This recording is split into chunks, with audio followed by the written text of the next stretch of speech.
Hi, it's Dwyer. It's April 30th, 2025.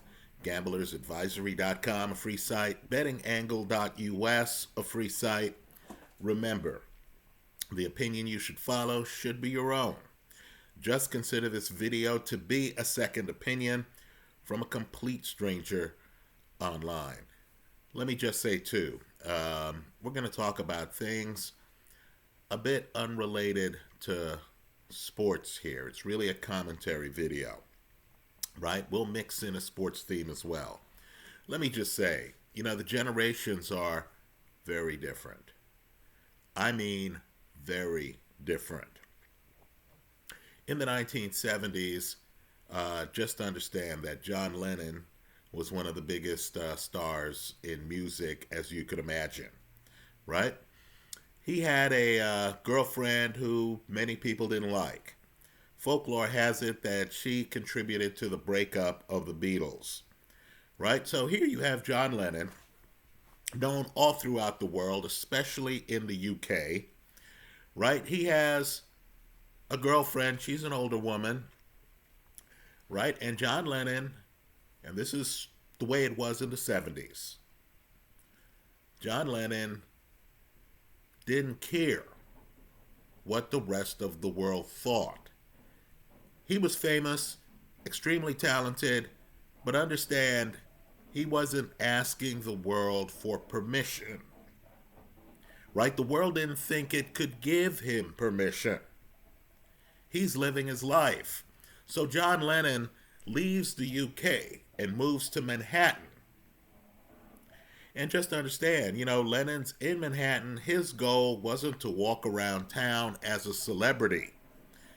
His goal was to simply be able to live and to walk around town as himself, dating who he wanted, right? Pursuing whatever musical vision he had. It wasn't even to make top dollar because the Beatles were a financial juggernaut. Lennon could have stayed with the Beatles. Right? No, it was to pursue whatever his vision was. He was an artist. Right? He wasn't trying to be everyone's commercially favorite artist. He was trying to pursue his vision. Understand, too, you look at Manhattan in particular in the 1970s, and you had other big time musicians. Ron Wood was hanging around Manhattan. You would see articles on Ron Wood, Woody Allen at one point, and I know some of the names I'm going to name here are controversial.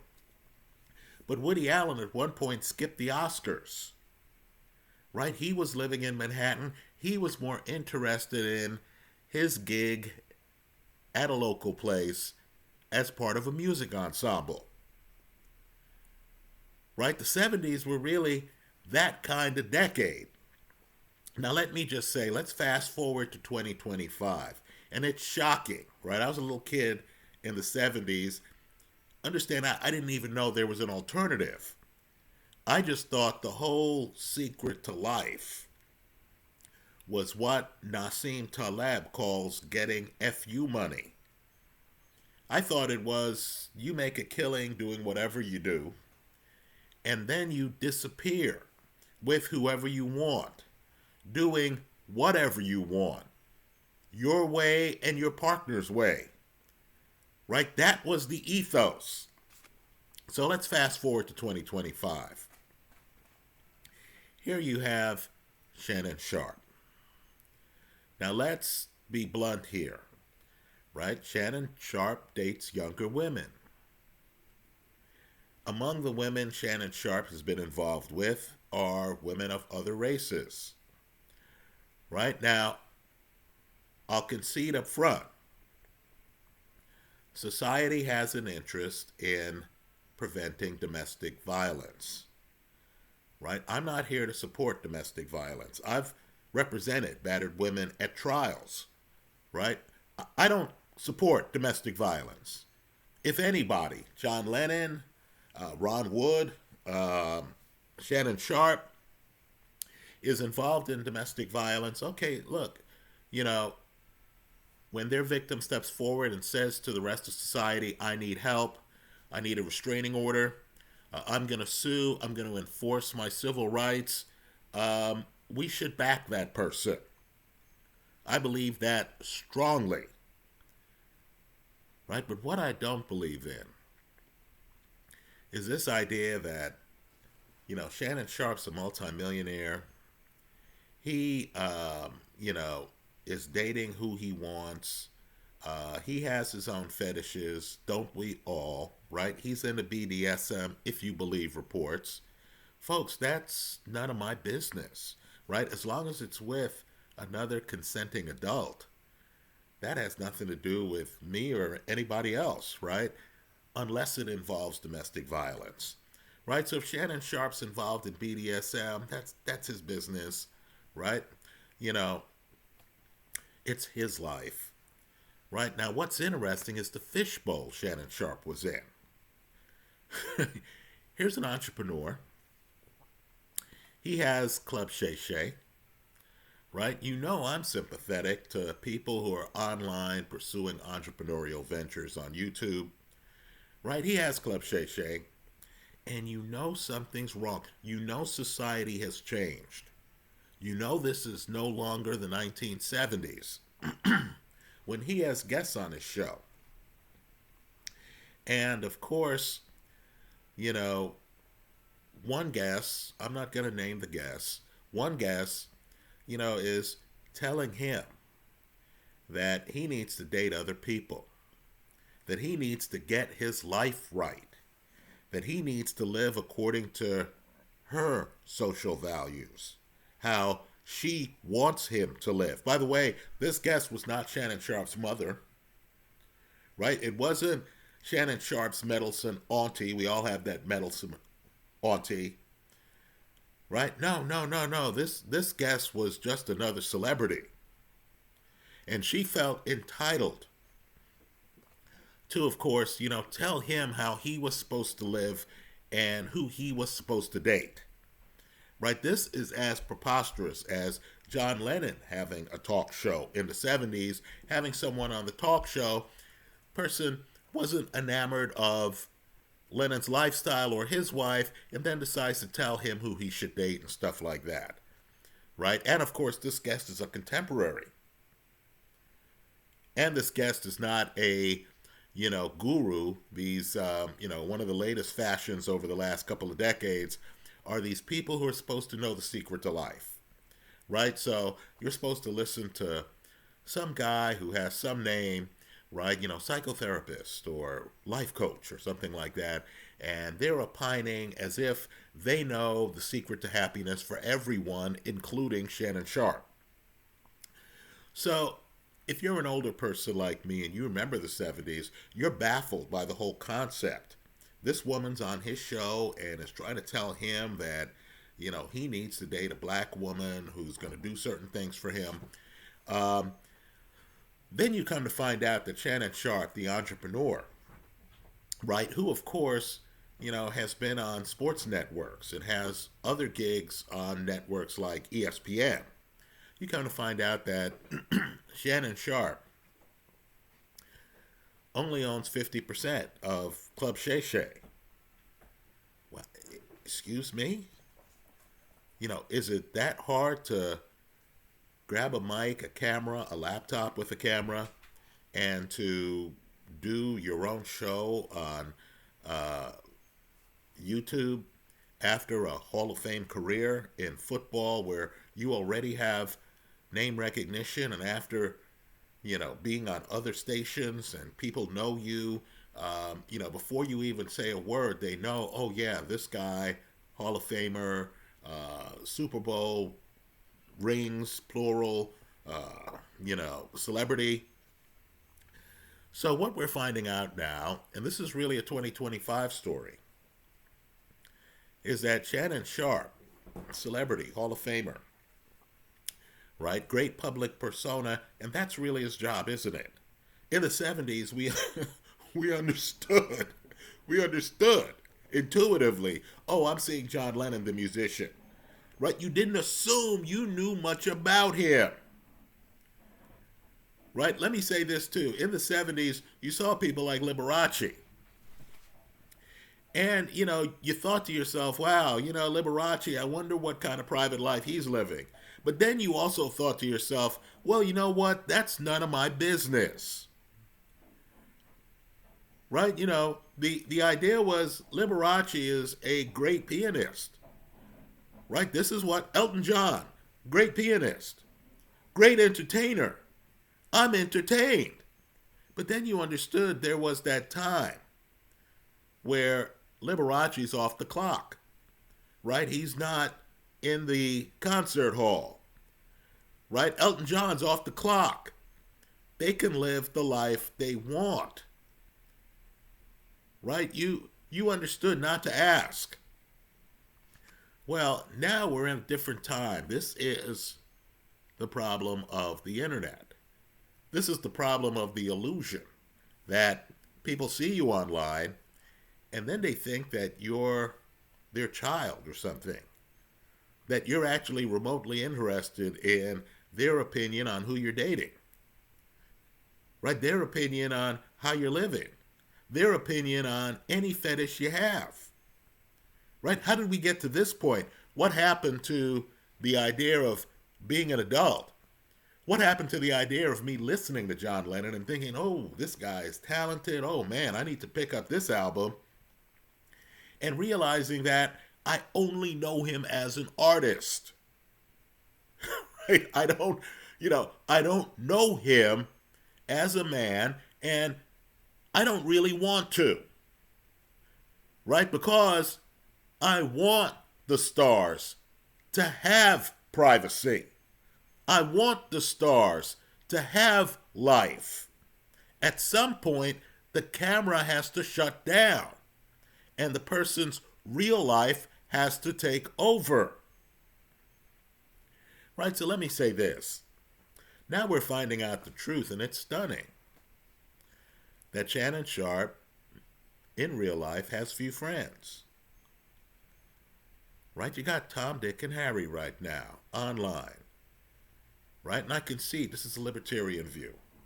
But you have Tom, Dick, and Harry right now, online, condemning the guy. Right, talking about what a fraud the guy is for having a private life where he's dating the social equivalent of how Yoko Ono was viewed in the 1970s. Right, folks, that's none of our business. Right, we're hearing that the guy actually has, certain fetishes that he pursues in private. Again, it's none of our businesses. I don't get it. I'm totally bewildered. Right? I'm totally bewildered. So, of course, he has had to take a step away from ESPN. You have pundits online here talking about how, the step he took wasn't really a voluntary one. He was fired. Folks, that's Shannon Sharpe's gig, isn't it? That's his job that he has in these 5 minutes from this employer, who isn't the first employer he had in his life. Right? If you're a hardcore libertarian, you're wondering why he even has an employer. Right? Understand, there are people out there, Art Laffer, who has, consulted with presidents of the United States, plural, including the current one, and who won't take a job from any of them because he doesn't want to give up his freedom, his ability to give his uncensored opinion, right? He doesn't want anyone to be able to fire him. If his phone doesn't ring, he's good. Right? It's like, hey, I told the president what I thought was right for the country. We'll let the chips fall where they may.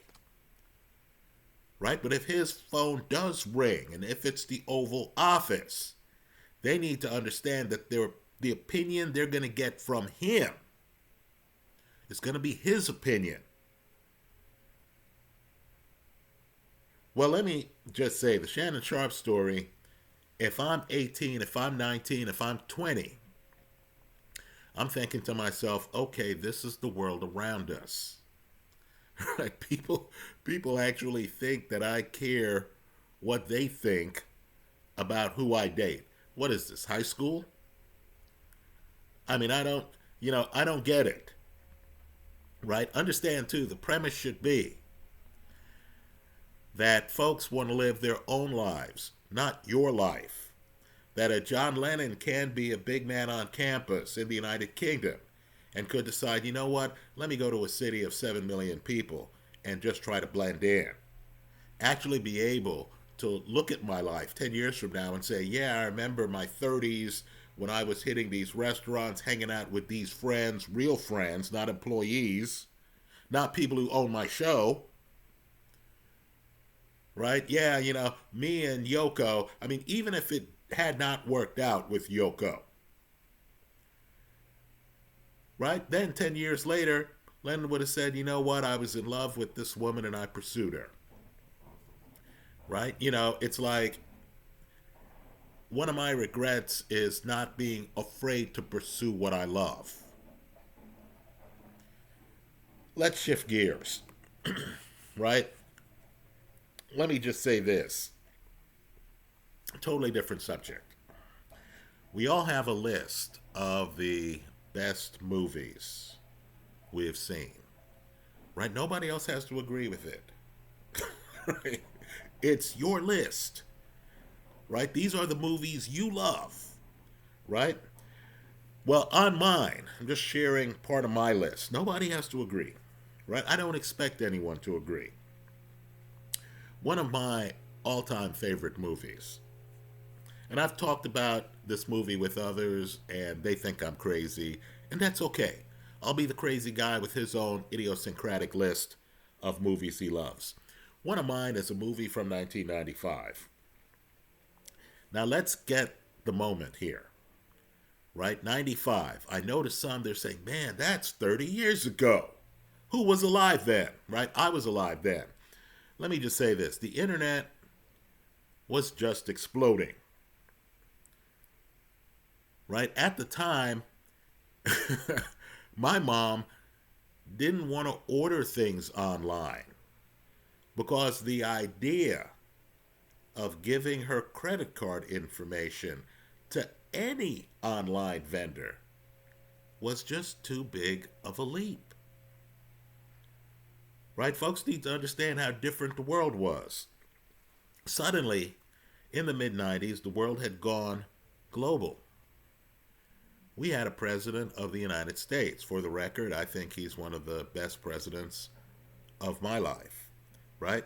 He was a young guy, one with flow.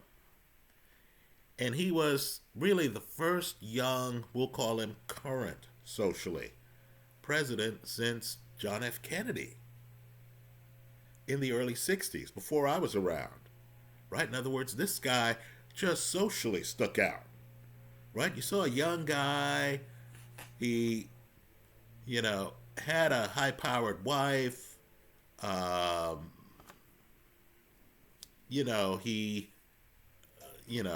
had a high-powered vice president. Sure, he was controversial, right? Sure, he had his past and his demons. But just to understand the mood in the room, right? You're in the 90s and suddenly things are different than they were in the past. His predecessor was, of course, a former director of the CIA, right? The president before that, was one of the oldest presidents in American history, right? The president before that was evangelical, right? A, Southern guy who, wasn't the man about town, didn't pretend to be the man about town, right? Well, let me just say, in the mid-90s, there were some shocking developments. You looked around and you thought, wow, this was surprising. It looked like everyone was going to get a cell phone. Right? And in Michael Mann's movie, this is the movie on my list, it was called Heat. You had a cast that, simply put, is hard to imagine today. You had one of the great underrated actors, in my book at least, Tom Sizemore. You had iconic actor who recently passed, Val Kilmer. Let me point out, too, that Tom Sizemore is no longer with us. You had his girlfriend, Ashley Judd. You had Bubba Gump, McKelty Williamson. Right? If you track his career, you know he was in shows like Miami Vice on TV. He actually showed up in an episode and stuff like that. Great actor. You had the Midnight Cowboy himself, John Voight.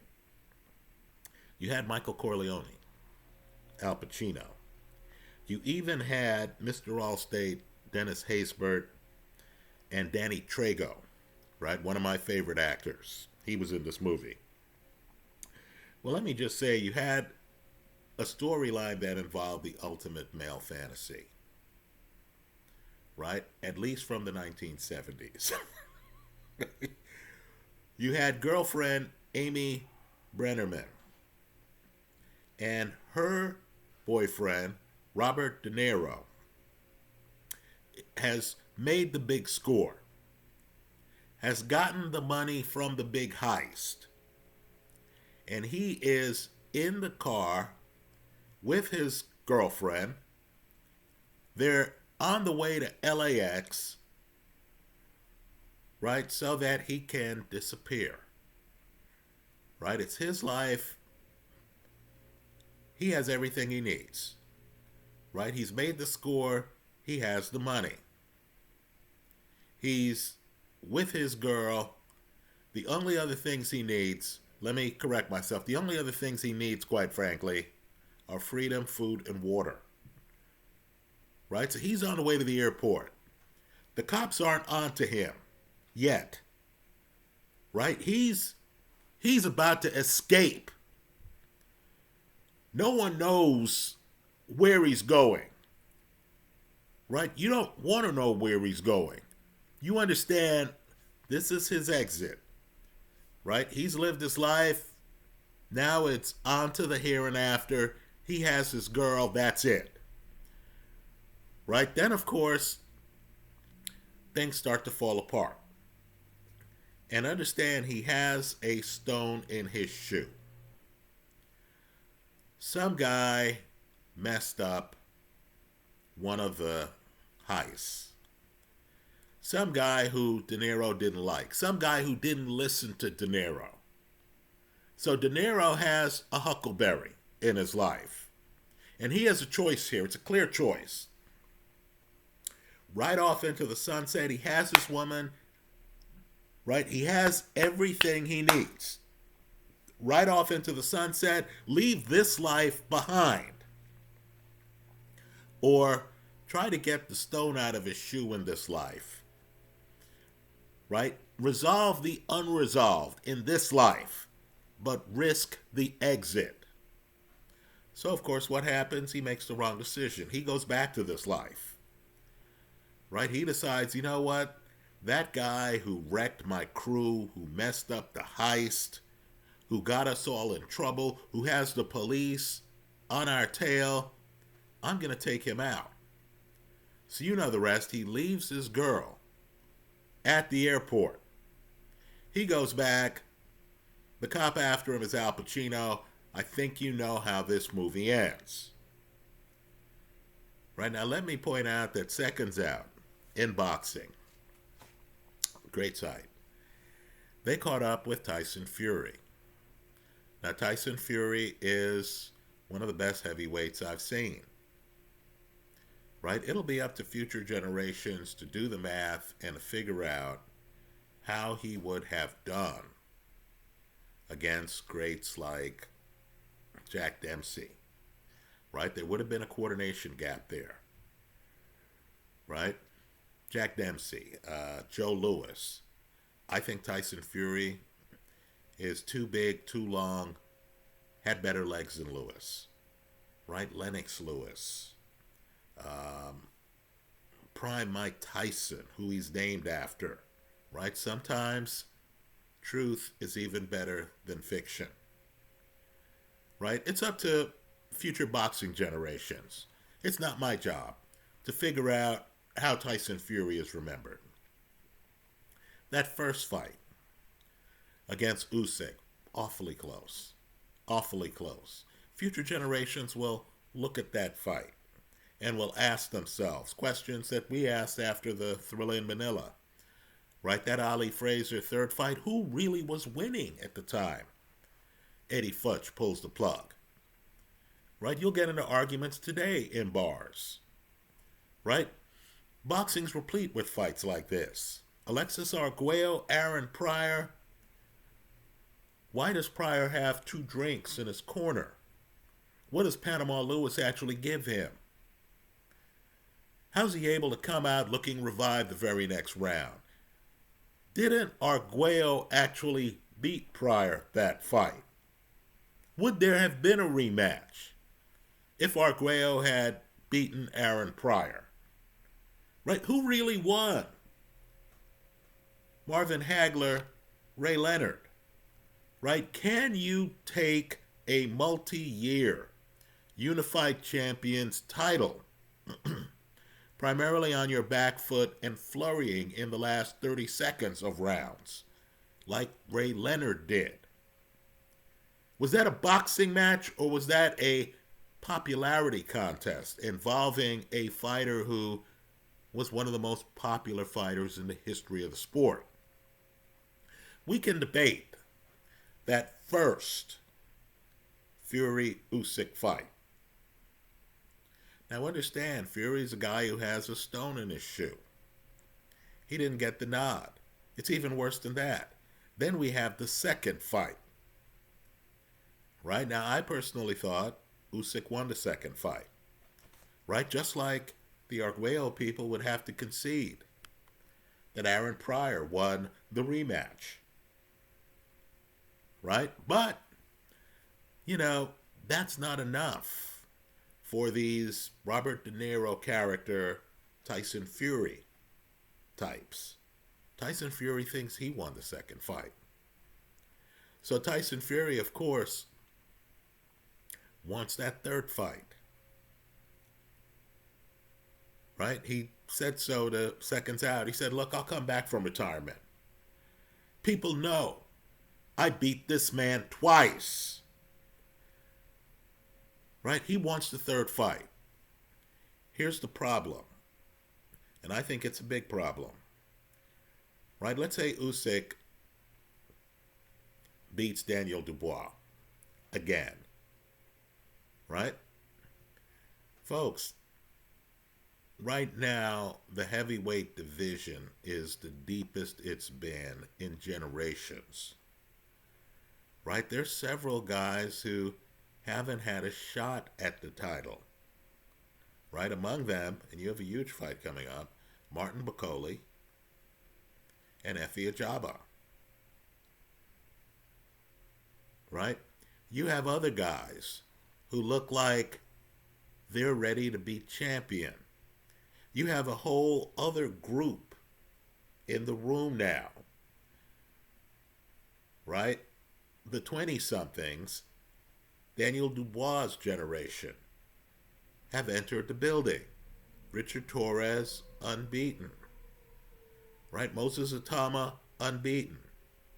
You have Joe Parker, former champion, who is mowing down people. We're at the point here where the heavyweight title is going to start losing credibility if Joseph Parker doesn't get a shot soon.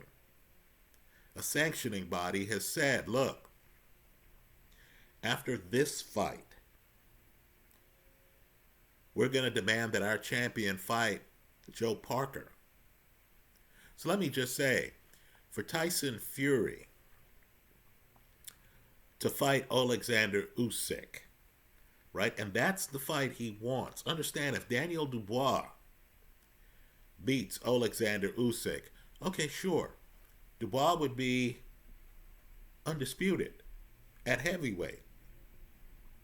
But that fight would mean less to Tyson Fury than the fight against Usyk. You literally have an Ali Fraser situation here. Right? Tyson Fury has already been champion. Right? That wouldn't be new. This, though, the guy who gave him his only 2 losses, right? Losing's new to Tyson Fury. Right? That's where it's personal. That's the fight he wants. So you would have to have a situation like you had in the United Kingdom in terms of their monarchy. I believe it was Prince Edward who decided, I'm going to give all this up, right, to pursue this divorced woman and to pursue the John Lennon life I want. I'm going to give all this up. Right? Understand, Usyk would have to beat Dubois and then say, you know what? I've been undisputed heavyweight champion more than once. Now what's important to me is shutting this guy up, even though the order of how things rolled out doesn't require that I fight him a 3rd time. Right? Understand, first fight's close. They've already had the 2nd fight, where the feeling in the room is that Usyk pulled away a little bit. Right? Usyk has historical cover. Usyk can say, what do you want me to do? I had the rematch after the contentious first fight, where, of course, I wasn't giving a standing 8. He was. Right? I had the rematch. And I pulled away in the rematch according to the judges. Why do I need a 3rd fight? Right? Why would I, instead of retiring undisputed or pushing my luck until someone beats me, someone new, right? Understand, Usyk could pivot to Joe Parker and we would all understand it. That would have credibility. Usyk could pivot to Ajit Kabayel, unbeaten. And we would all understand it. Why is he fighting Ajit Kabayel? Because Ajit Kabayel's unbeaten. Because Ajit Kabayel has beaten Derek Chisora, who's getting a title fight, and has beaten Zhili Zhang, who was on the verge of getting a title shot. Right? Understand. Usyk could play out the string. Right? Fight the Joe Parkers and the Ajit Kabayels. Or he can say, you know what? I'm giving this all up. Right? This man here wants to fight me. I'm going to tell the sanctioning body I'm vacating. That's a word in boxing, isn't it? I'm vacating so I can fight this man again. Right? I'm not going to stop these young fighters, these hungry fighters, these unbeaten fighters, these deserving fighters from fighting for the championship. Right? Here's the belt. It's yours. You do what you want with it. Instead, I'm going to go over here because I have a personal rivalry with this man. And we need to solve this once and for all. Right, folks? This is a compelling moment for boxing. Right? Oleksandr Usyk is at an intersection of a lot of competing thoughts. Right? Understand, too, if he does give up the belts, then he fights Fury. And if he beats Fury again, then he can show up. Let's say after he gives up the belts, there's a mini contest, as there was, ironically, in the late 60s after Ali got stripped. And let's say today's equivalent of Joe Frazier wins the heavyweight title. Understand, there would be an outcry, as there was in the early 70s, for that heavyweight champ. Let's say it turns out being Moses Atama. I'll just pick a young guy who is unbeaten, knocking everyone out, has a bright future. Let's say the future arrives, and Atama wins the mini contest, after Usyk vacates, if he were to vacate, would you, if you were Usyk, vacate to fight Tyson Fury? Right? Just understand, Usyk could then show up ringside for Moses Atama fights, and the outcry for the future to validate itself against the past would be enormous, even as Usyk enters his 40s, right? I believe he's 38 right now.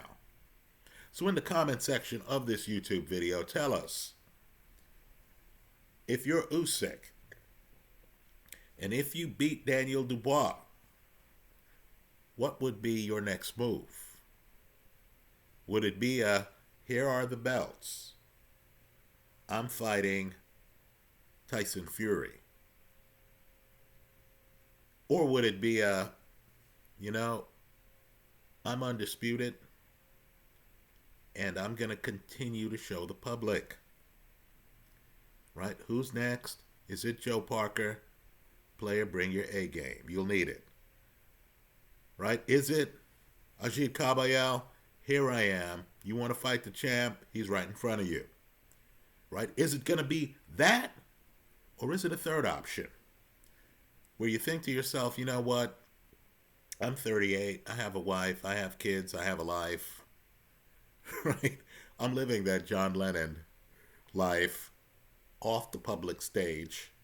It's extremely rewarding. It's the life I've chosen. Right? There's always going to be that young guy out there, isn't there? There's always going to be a Moses Atama. There are always going to be some worthy contenders. Right? Haven't I, Olympic gold medalists, undisputed at cruiserweight, multiple undisputeds at heavyweight, haven't I done enough for this damn sport? Right? I'm in my late 30s. This is a dangerous sport. I see some great veterans slurring their speech years after leaving the ring. I need to be mindful of that. I'm calling it a career. Let future generations compare what I've done against the greats. What's Usyk's next move, folks? It's the linchpin right now of the heavyweight division. Those are my thoughts. Let me hear yours on anything I've mentioned. Shannon, the movie Heat, the actors, boxing, Tyson Fury, his 2 fights against Oleksandr Usyk, Usyk's options, which one you would take. Tell us about it. At least feel free to in the comment section of this YouTube video. Thanks for stopping by.